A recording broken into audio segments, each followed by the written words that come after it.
1947 সালে যখন ভারত ও পাকিস্তান আলাদা হলো, তখন থেকেই শুরু হলো সীমান্ত উত্তেজনা আর অবিশ্বাসের রাজনীতি। আর এই দুই দেশের মাঝে শুধু ভূখণ্ডের দ্বন্দ্ব নয়, বরং এক অদৃশ্য প্রতিদ্বন্দ্বিতা, কে কার চেয়ে বেশি শক্তিশালী।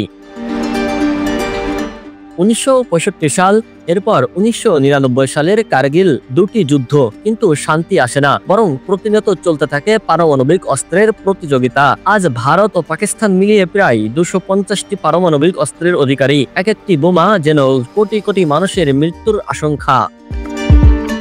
সাম্প্রতিক সময়ে ভারতের সেনাবাহিনীর সাবেক লেফটেন্যান্ট BS জাসওয়াল বলেছেন, যদি পাকিস্তান ভারতের সঙ্গে যুদ্ধে জড়ায় তাহলে তাকে প্রস্তর যুগে ফিরিয়ে দেওয়া হবে, আর যদি চীন জড়িয়ে পড়ে তবুও ভারত একাই মোকাবেলা করতে প্রস্তুত।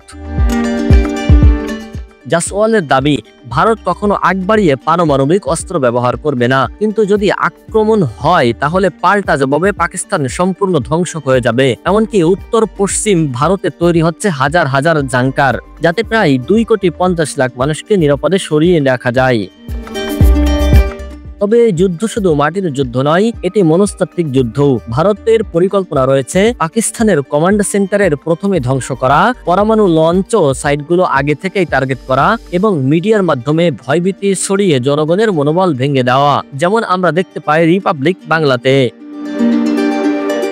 অন্যদিকে ইসলামিক হাদিসেও পাওয়া যায় ভয়ঙ্কর একটা ভবিষ্যৎবাণী। হিন্দুস্তানে এক যুদ্ধ হবে যেখানে মুসলমানেরা প্রথমে ক্ষয়ক্ষতি হবে, কিন্তু শেষ পর্যন্ত তারা বিজয়ী হবে। তাই বিশ্লেষকরা মনে করেন এই যুদ্ধ শুধু রাজনৈতিক নয়, বরং ধর্মীয় ঐতিহাসিক এক চক্রের অংশ হতে পারে।